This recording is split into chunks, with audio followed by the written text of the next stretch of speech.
السلام علیکم کلاس 8۔ روزہ انسان میں تقویٰ کا مطلب ہوتا ہے اللہ تعالیٰ کا ڈر۔ اللہ تعالیٰ کا ڈر کس طرح کا ڈر کہ اللہ مجھ سے ناراض نہ ہو جائے، تو تقویٰ پیدا ہوتا ہے، پرہیزگاری پیدا ہوتی ہے، یعنی برائیوں سے بچنے کی طاقت پیدا ہوتی ہے۔ تو برائیوں سے بچنے کی صفت کا مطلب ہوتا ہے خوبی پیدا ہو جاتی ہے، اور ضبط نفس، اپنے اوپر کنٹرول پیدا ہو جاتا ہے۔ کیونکہ اگر یہ کنٹرول پیدا نہ ہو تو انسان بے انتہا بڑے بڑے گناہ کر جاتا ہے، اسے پتہ بھی نہیں چلتا، جذبات میں آ کے بہت بڑے گناہ کر جاتا ہے، لوگوں کو بہت بڑی بڑی تکلیفیں دیتا ہے۔ اب تو ہمارے معاشرے میں تو یہ آسان ادھر ادھر آرام سے نظر آتا ہے، یا اب چھینا جھپٹی ہوتی ہے، موبائل چھینتے ہیں، کوئی گولی بھی مار دیتے ہیں۔ یہ تمام چیزیں ایسے لوگوں کے اندر پیدا ہو جاتی ہیں جو اللہ تعالیٰ کے احکامات کو، ارکان اسلام کو پورا نہیں کرتے، چاہے وہ مسلمان ہی ہوں۔ تو روزہ، نماز، یہ تمام چیزیں، حج، یہ تمام چیزیں انسان کو تیار کرتی ہیں، یہ ستون ہے۔ ارکان اسلام کیا ہیں؟ اسلام میں داخل ہونے کے، اسلام کی عمارت کھڑی کرنے کے کیا ہیں؟ یہ ستون ہے۔ تو یہ ستون اگر اچھی طریقے سے مضبوط بنیادیں اس کی ہوں، جیسے کسی گھر کی عمارت جب بنتی ہے تو اس میں سب سے پہلے کیا ڈالے جاتے ہیں؟ ستون کھڑے کیے جاتے ہیں، یعنی پلرز کھڑے کیے جاتے ہیں، اور جتنے زیادہ مضبوط پلرز ہوں گے اتنی عمارت کیا ہوتی ہے؟ مضبوط اور محفوظ ہوتی ہے۔ کوئی زلزلہ آ جائے یا کچھ آ جائے، کوئی آندھی آ جائے، وہ عمارت کھڑی کی کھڑی رہتی ہے، کیونکہ اس کے پلرز کیا ہیں؟ مضبوط ہیں، اس نے پوری عبادت کو مضبوط کیا ہے۔ اسی طریقے سے ایمان کی عمارت کس بیس پر کھڑی ہوتی ہے؟ کن ستونوں پر کھڑی ہوتی ہے؟ یہ ہیں نماز، روزہ، حج، زکوٰۃ، کلمہ شہادت، جہاد، یہ تمام چیزیں کیا ہیں؟ ارکان اسلام ہیں۔ تو اگر یہ ستون صحیح طریقے سے اپنی صحیح بنیادوں پر کھڑی ہو جائیں تو پھر انسان کی جو عمارت ایمان کی ہے وہ بہترین بنیاد پر کھڑی ہوتی ہے۔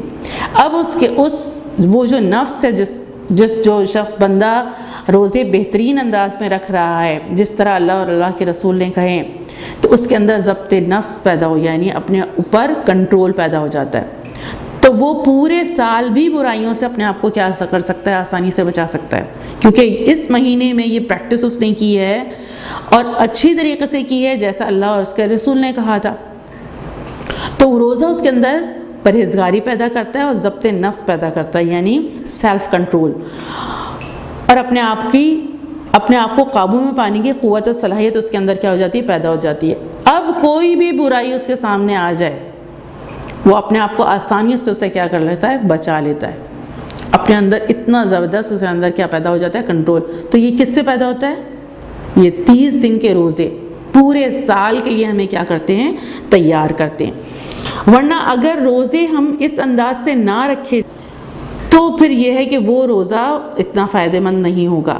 حضور پاک نے فرمایا جو شخص روزہ رکھ کر بھی جھوٹ بولے اور جھوٹ پر عمل کرنے سے باز نہ آئے تو اللہ تعالیٰ کو اس کے بھوکے پیاسے رہنے کی کوئی حاجت نہیں ہے۔ لیکن اگر کوئی شخص واقعی ہی صحیح انداز میں روزے رکھتا ہے، جیسے اللہ اور اللہ کے رسول نے کہا ہے کہ جب تو روزہ رکھے، جیسے حضور پاک کی حدیث ہے کہ جب تو روزہ رکھے تو لازم ہے کہ تو اپنے کانوں، اپنی آنکھوں اور اپنی زبان اور اپنے ہاتھ اور اپنے سارے جسم کے اعضاء کو اللہ تعالیٰ کی ناپسندیدہ چیزوں سے روک لے۔ اب یہ اس کو جو خوشیاں نصیب ہوں گی وہ لامتناہی ہیں، نہ ختم ہونے والی ہیں، اور اصل خوشی ہوتی ہے اندر کی۔ اندر اگر دل مطمئن و خوش ہے تو وہ خوشی اور ہوتی ہے۔ باقی یہ ہے کہ دنیا کی ساری چیزیں کسی کو عطا کر دی جائیں تو لیکن وہ دنیا ہی کی چیزیں ہیں، یہیں پر کیا ہو جائیں گی؟ ختم ہو جائیں گی۔ اور پھر کیا ہے؟ آخرت میں تباہی و بربادی ہے، اور دنیا میں بھی کچھ عرصے بعد ان کے لیے کیا ہے؟ تباہی و بربادی ہے۔ بہرحال تو روزے سے ہمارے نفس میں اتنی بہترین تبدیلیاں پیدا ہوتی ہیں، جو پھر اس کے بعد وہ یہ ہمارے ہاں تو یہ ہے نا کہ پولیس اس کے اوپر پہرے رکھے جائیں کہ بھئی یہ کوئی روک لے، پولیس والے روک لیں، یا جو ہے وہ دوسرے لوگ اس کے اوپر نگرانی کر رہے ہیں۔ اگر کسی بچے کو، کسی شخص کو اس طرح انداز سے تیار کر دیا جائے تو اس کے اوپر کسی نگرانی کی ضرورت نہیں ہے، وہ خود اپنے آپ کو کیا کر لیتا ہے؟ بچا لیتا ہے گناہوں سے۔ تو سب سے اہم چیز یہ بھی پیدا ہوتی ہے، یعنی بہترین تعمیر کرتا ہے روزہ کردار کی، کردار بہترین بنیادوں پر جو ہے وہ تعمیر ہوتے ہیں۔ روزے کے معاشرتی اثرات کیا ہیں؟ یعنی ہمارے یہاں روزہ ویسے تو انفرادی حیثیت پر رکھا جاتا ہے، یعنی ہر شخص ذاتی اپنے خود روزہ رکھ رہا ہے، لیکن اس سے پورے معاشرے پر بھی کیا اثرات مرتب ہوتے ہیں۔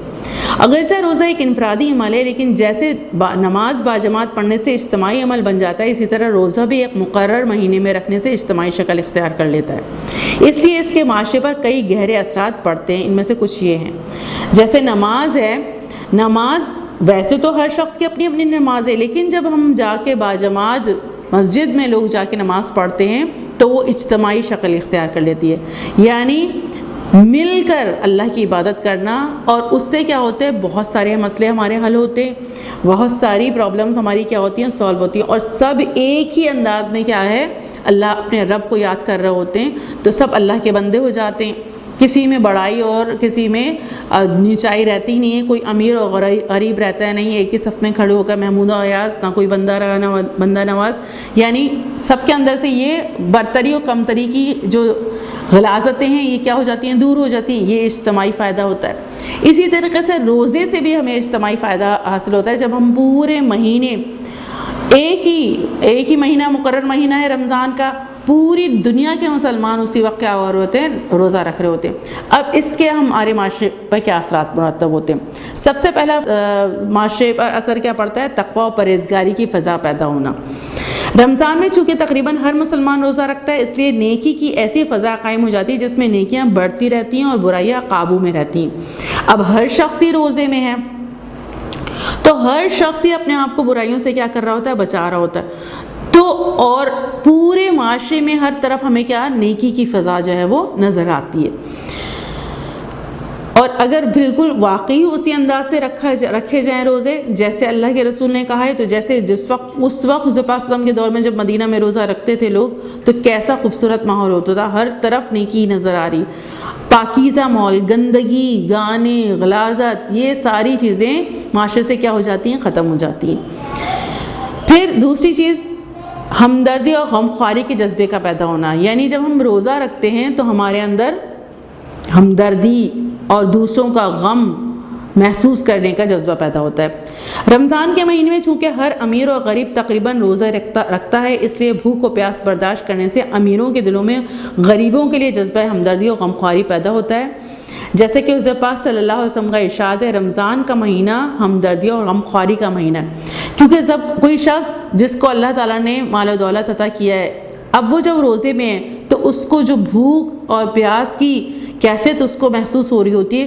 تو اس کو یہ بھی محسوس ہوتا ہے کہ میں اس وقت جیسا محسوس کر رہا ہوں، ایک غریب کو جب کھانا نہیں ملتا اور اس کو جو ہے وہ چیزیں میسر نہیں آتی ہیں تو وہ کیسا محسوس کرتا ہوگا، تو اس کے غم کا احساس اس کے اندر کیا ہے، پیدا ہوتا ہے۔ اس طرح وہ دوسروں کی مدد کرنے پر بھی کیا ہوتا ہے، راغب ہوتا ہے۔ اور رمضان میں آپ نے دیکھا ہوگا زیادہ سے زیادہ لوگ کھلا پلا رہے ہوتے ہیں، زیادہ سے زیادہ لوگ اللہ کی راہ میں خرچ کر رہے ہوتے ہیں، تو اس سے کیا ہے، رمضان ہمدردی اور غمخواری کا مہینہ ہے اور لوگوں کی تکالیف کا احساس ایک روزے دار کو محسوس ہونے لگتا ہے۔ پھر تیسرا فائدہ کیا ہے، انسانی مساوات کا عملی مظاہرہ۔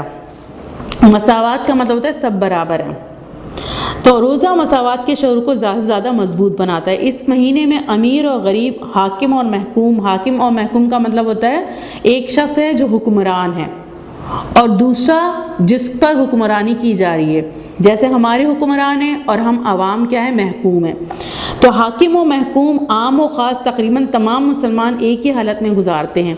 سب کے چہروں پر اللہ تعالیٰ کی حاکمیت اور اپنی محکومیت واضح نظر آتی ہے۔ سب اللہ تعالیٰ کو، یعنی پوری دنیا کے اور پورے ملک کے تمام لوگ کیا ہیں، روزے رکھتے ہیں، تو کس کو حاکم مان رہے ہوتے ہیں، اللہ تعالیٰ کو حاکم مان رہے ہوتے ہیں، اور اپنے آپ کو محکوم مان رہے ہوتے ہیں، یعنی ہم پر اللہ کا حکم چلنے والا ہے اور ہم پر اللہ ہی کا حکم چلنا چاہیے۔